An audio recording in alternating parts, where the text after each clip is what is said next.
निश्चयात्मिका बुद्धि को कहा जाता है कि निश्चय करने वाली, निर्णय करने वाली, डिसीजन लेने वाली शक्ति हमारी बुद्धि में है। जो भी हम डिसीजन लेते हैं वो सब कार्य बुद्धि करती है और बुद्धि को परिवर्तित करने के लिए समाज अपनी भूमिका निभाता है। दिमाग चेंज करने के लिए, और अभी तो आप लोग देखते हैं कि राय साहब तरह तरह के हमारे आसपास होते हैं। उन सभी राय साहब में एक राय साहब विज्ञापन भी है, जो ये समझाते हैं कि कौन सा साबुन, कौन सा तेल, कौन सा टूथपेस्ट, कौन सा आटा, कौन सा कपड़ा तुमने पहनना है। आपके दिमाग में इतनी अच्छी हैमरिंग की जाती है कि आप उसके लिए इतने मजबूर हो जाते हैं कि दुकान पर जाकर वही मांगने लगते हैं। आपको सोशल मीडिया से लेकर जितना भी तरह का मीडिया है, प्रचार तंत्र है, सब आपकी राय बदलने की ही भूमिका निभाता है। सारा प्रिंट मीडिया भी वही कार्य करता है, समाज वही कार्य करता है। इस सब का प्रभाव आपकी बुद्धि पर इस तरह आता है कि आप उसी के अनुसार फिर डिसीजन लेने लगते हैं। धारावाहिक टीवी पर चलते हैं, आपके पूरे मानसिक तंत्र को बदलने की पूरी भूमिका फिल्में, क्रूर बनाने से लेकर आपको विद्रोही बना दें कि माँ बाप के खिलाफ खड़े हो जाएं, रिश्तों की पवित्रता और गरिमा चली जाए। मानस बदलने का काम, अंतःकरण को बदलने का कार्य सबसे अधिक समाज कर रहा होता है और समाज के भी संसाधन करते हैं। तो आप वो नहीं रह पाते जो आप होने चाहिए। ये बड़ी विचित्र बात है। जो आप होने चाहिए आप वो नहीं रह पाते। आप वो हो जाते हैं जो आपको खींचकर साइकोलॉजिकल ट्रीटमेंट देते हुए बदला जाता है। और इसी में आती है फेक न्यूज, ऐसे समाचार जो मनगढ़ंत तैयार करके वैसे दर्शाए जाते हैं जिससे आपके निर्णय लेने की क्षमता प्रभावित होती है। इसी में भूमिका आती है आपके बचपन से लेकर आपकी मानसिक कंडीशनिंग, किस तरह से आपको तैयार किया गया बचपन से। किसी ने डफर कह दिया आपको, किसी ने कायर कह दिया, किसी ने डरपोक कह दिया, किसी ने कहा तुम जिंदगी में कुछ कर नहीं पाओगे। कोमल चित्त पर पड़ी हुई छाप आगे तक जाकर अपना काम करती रहती है। ये बड़ा जिद्दी है, ये बड़ा गुस्सेबाज है। वो सारी चीजें आपके मस्तिष्क पर अपना प्रभाव डालती हैं। तो आप वो हो गए जो आप नहीं होना चाहते थे, आप वो बन गए जो नहीं बनना चाहते थे।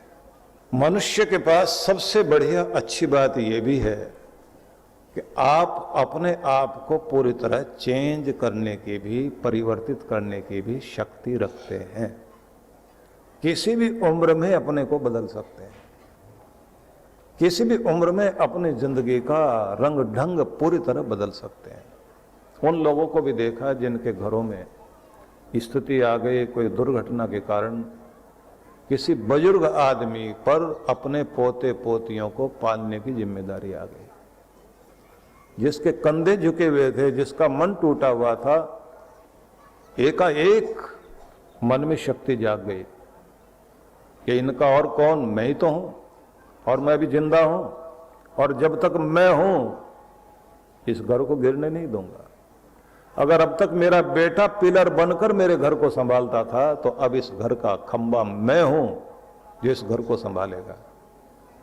अब मन में विचार आया, बूढ़ी हड्डियों में ताकत खड़ी हो गई, दोबारा से बिजनेस जमाया, अपने बच्चों को बड़ा किया, पोते पोतियों को वहां तक पहुंचा दिया कि वो बच्चे जिंदगी की राह पर तेजी से दौड़ते जा रहे हैं, और ये बूढ़ा एक कोने में बैठ के देख रहा है, मेरी ड्यूटी पूरी हो गई। ये क्या चीज है? कोई शक्ति आपके अंदर पैदा होती है जो आपको फिर से जीने के लिए मजबूर करती है और फिर से आपको शक्तिवान बना देती है। मैं ये बात बताना चाहता हूं कि आप सबकी सबसे बड़ी खुराक आपके विचार हैं। विचार शक्ति बहुत बड़ी पावर है, इसलिए आपको वो विचार शक्ति जिंदगी में लानी चाहिए जो आपको खड़ा करे, जो गिराए नहीं। इसलिए सत्संग की सबसे बड़ी जरूरत पड़ती है आदमी को। और सत्संग भी वो जो जिंदगी से भागना ना सिखाए, जिंदगी को जीना सिखाए, जिंदगी में जो रंग भर दे, जो लोक सुधार दे और परलोक सुधार दे, जो आपकी आत्मा को शक्तिवान बना दे, आपके प्राणों के अंदर बल भर दे, आपकी आत्मा को सशक्त कर दे। भगवान श्री कृष्ण ने अर्जुन को कोई वरदान नहीं दे दिया था। रथ से उतरकर कर्तव्य से भागने वाले अर्जुन को विचारों की शक्ति के द्वारा ही तो परिवर्तित किया था। हमारे पवित्र ग्रंथ और क्या है? ये वैचारिक शक्ति ही तो है, इसमें विचार ही तो है। हमारे पास अगर कोई धरोहर है, ये विचारों की धरोहर ही तो है। तो इसलिए मनुष्य के लिए सबसे बड़ी शक्ति अगर कोई है तो विचारों की शक्ति ही है। आप किस तरह के विचार मस्तिष्क में डालते हैं? मस्तिष्क का भोजन विचार है। विचार वो छोटी छोटी चिंगारियां हैं जो आपकी जिंदगी में स्पार्किंग करते हुए, जैसे किसी गाड़ी के अंदर आप देखते हैं ना कि जो आप फ्यूल डालते हैं, उस फ्यूल को स्पार्क करके उसके अंदर गैस पैदा करके ऊर्जा पैदा की जाती है, और वही जब पिस्टन पर जाकर के टक्कर मारती है और व्हील घूमता है, उसी से तो आपकी गाड़ियां दौड़ती हैं। तो चिंगारी चाहिए। वो किसी ने लिखा ना कि कहीं से एक चिंगारी ढूंढ लाओ दोस्तों, कहीं से एक चिंगारी ढूंढ लाओ दोस्तों, इस दिए में तेल भी है, बाती भी है।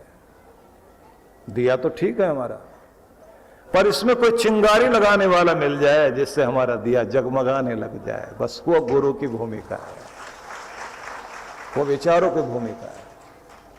कोई आए, चिंगारी फूके, हमारा दिया जलने लग जाए, और दिया जलते ही आपकी जिंदगी का ढंग बदल जाता है।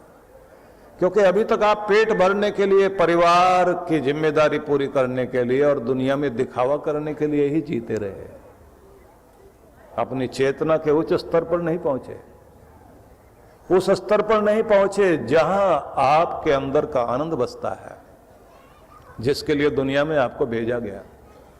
और वो तब संभव है जब आपके पास कोई ऐसी पवित्र आत्मा, जिसके सानिध्य में, जिसके विचार शक्ति के द्वारा आप अनुप्राणित होने लग जाएं, आप जागने लग जाएं, जगमगाने लग जाएं।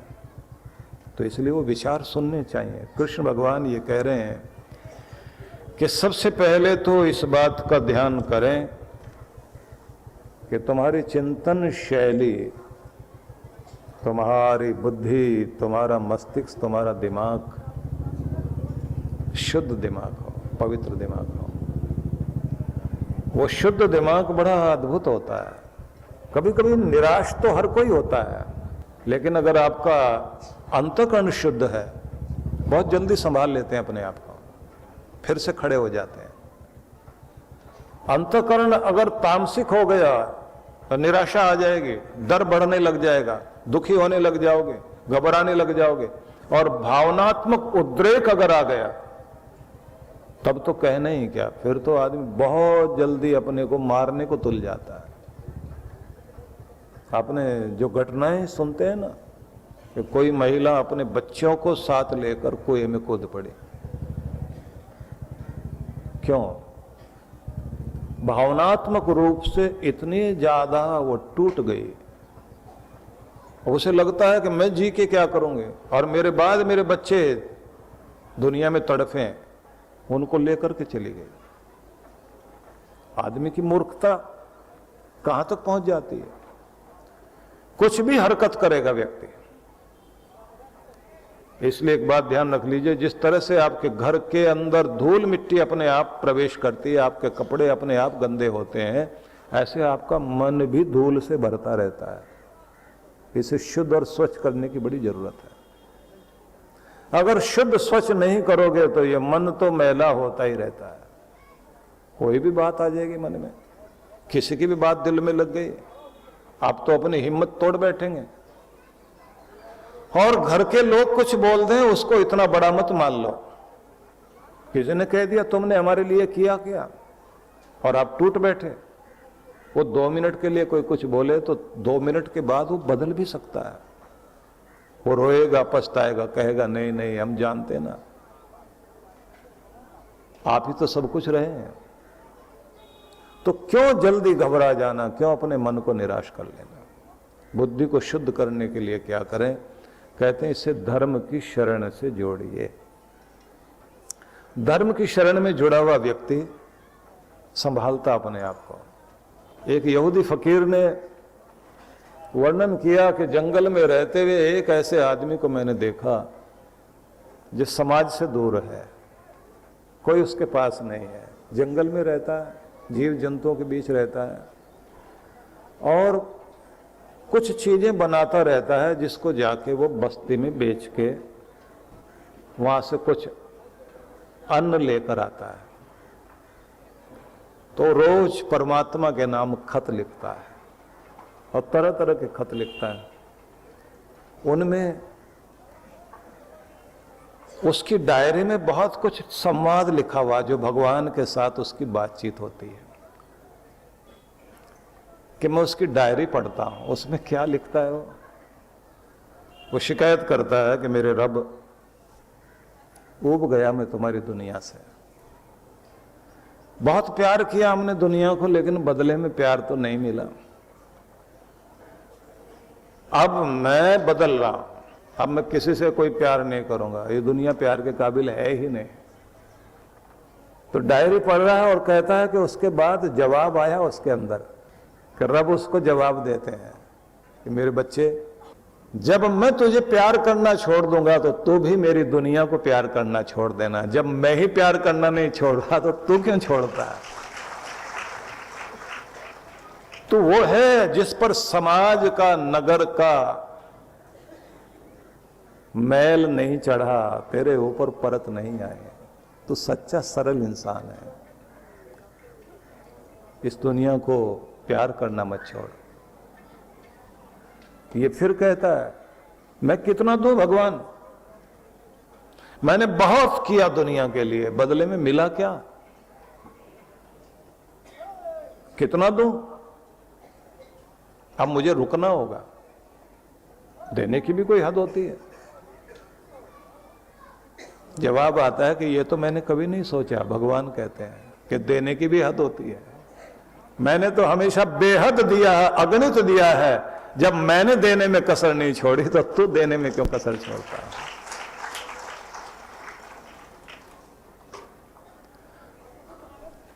बहुत मार्मिक शब्द लिखे उसने, बहुत लंबी कथा है उसकी, कि भगवान जवाब देते जा रहे हैं।